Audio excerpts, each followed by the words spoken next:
ভাইরে ভাই, হামজা চৌধুরীর পর এখন নাকি ইংল্যান্ড প্রবাসী আরও একজন ফুটবলার ফারহান আলী ওয়াহিদ, উনি নাকি সাব চ্যাম্পিয়নশিপ খেলতে পারবে না। ভাইরে ভাই, এই নিউজগুলো যদি সত্যি হয়ে থাকে বাংলাদেশের ফুটবলের জন্য বর্তমান সময়ে এর চাইতে ব্যাড নিউজ আর হইতে পারে না। আমি গতকালকে একটা ভিডিও দিয়েছিলাম যেখানে বলেছিলাম যে হামজা চৌধুরী হয়তো বা সাব চ্যাম্পিয়নশিপের প্রত্যেকটা ম্যাচ নাও খেলতে পারে, উনি হয়তো বা প্রথম দিকের 1-2টা ম্যাচ খেলতে পারে, কিন্তু 100% কনফার্ম উনি সেমিফাইনাল বা ফাইনাল ম্যাচগুলো খেলতে পারবে না যদি উনার ক্লাব আসলে হামজা চৌধুরীকে অনুমতি না দেয়। যেহেতু ওই সময়ে আসলে হামজা চৌধুরীর যে ক্লাব লেস্টার সিটি, সেই লেস্টার সিটির খেলা আছে। এখন নতুন আরও একটা আপডেট নিয়ে আসলাম আপনাদের সামনে, যেখানে বলা হচ্ছে মানে ফারহান আলী ওয়াহিদ উনিও নাকি ওনার যে ক্লাব, সেই ক্লাবের জন্য বাংলাদেশের হয়ে সাব চ্যাম্পিয়নশিপের সবগুলো ম্যাচ নাও খেলতে পারে।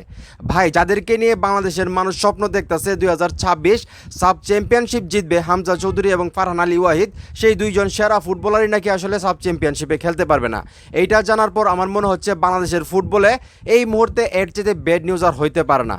ফারহান আলী ওয়াহিদ কিন্তু বাংলাদেশের দ্বিতীয় ফুটবলার যিনি হামজা চৌধুরীর পর ইংলিশ প্রিমিয়ার লিগে খেলতেছে, এবং উনি কিন্তু বর্তমানে খেলতেছে ফুলহাম এফসিতে, এবং উনি কিন্তু খুব দুর্দান্ত একজন ফুটবলার, এবং উনার কিন্তু অলরেডি অভিষেক হয়ে গেছে এবং একটা ম্যাচ কিন্তু উনি খেলে ফেলছে।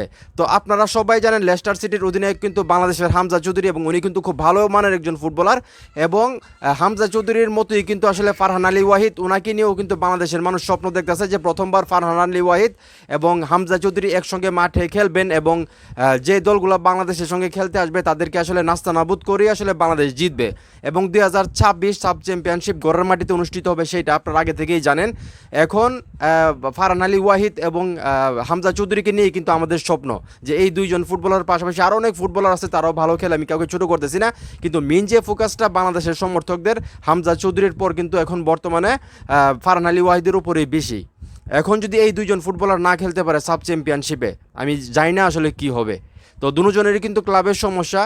আপনারা সবাই জানেন যে দেশের হয়ে যখন কোনো ফুটবলার খেলে ফ্রি উইন্ডোতে খেলে, এবং ক্লাবগুলোর সঙ্গে আসলে চুক্তির উপর ডিপেন্ড করে যে কোনো সময় গিয়ে একটা ফুটবলার দেশের হয়ে খেলতে পারবে কিনা।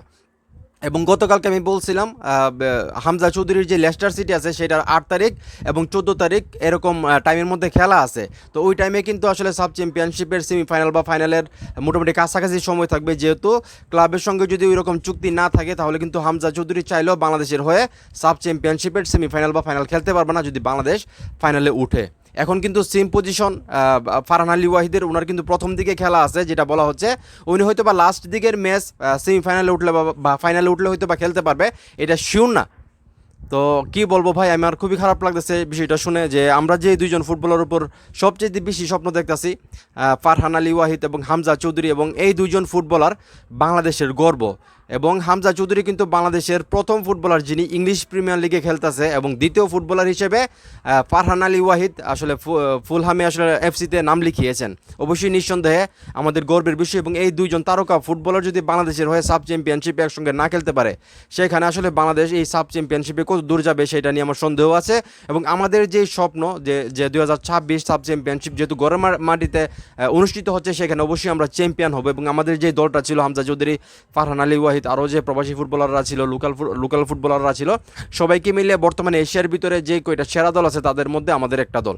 তো সেখান থেকে যদি আমাদের সেরা ফুটবলারগুলোই না খেলতে পারে, তাহলে এই সাব চ্যাম্পিয়নশিপে আমরা কি আসলে আশা করবো আমি জানি না।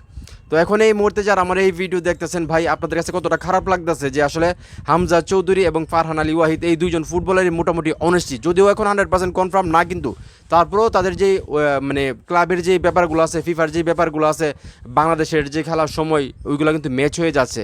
এই জন্যই কিন্তু সবাই টেনশনে আছে যে তাদের ক্লাবগুলো আসলে ছাড়পত্র দেয় কিনা, ক্লাবের খেলা রেখে বাংলাদেশের হয়ে খেলার জন্য অনুমতি দেয় কিনা, এগুলো নিয়ে কিন্তু সবাই টেনশনে আছে। তো আপনাদের কতটা টেনশন হচ্ছে সেটা অবশ্যই কমেন্ট করে জানাবেন। ভিডিওটা ভালো লাগলে অবশ্যই শেয়ার করবেন।